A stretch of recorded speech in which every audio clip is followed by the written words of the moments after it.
இன்றைக்கி ப்ரெட்டில் ஒரு ஸ்நாக்ஸ் போடலாம். அதுக்கு நாட்டு சக்கரை சேர்த்துக்கலாம். 3 ஸ்பூன் நாட்டு சக்கரை சேர்த்துக்கும். 2 முட்டை சேர்த்துக்கலாம். உங்களுக்கு எவ்வளோ தேவையோ சேர்த்துக்கலாம். இதை நல்லா அடிச்சுக்கலாம்.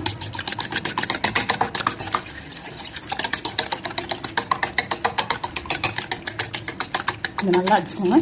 தேவையான அளவுக்கு பால் கலந்துக்கோங்க. இதை சேர்த்து வச்சிடலாம். இப்போ அடுப்பில் தவா வச்சுருக்கோம்.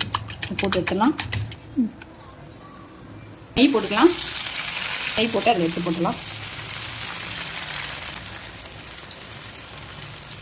நல்லா வேகட்டும். இப்போது நல்லா ப்ரௌனாக வந்துருச்சு. இதை திருப்பிக்கலாம். இப்போ நீங்கள் இன்னமும் ரோஸ்ட் மாதிரி வேணும்னாலும் இன்னும் கொஞ்சம் நேரம் வச்சு எடுத்துக்கலாம். இன்னும் கொஞ்சம் நேரம் வேகட்டும்.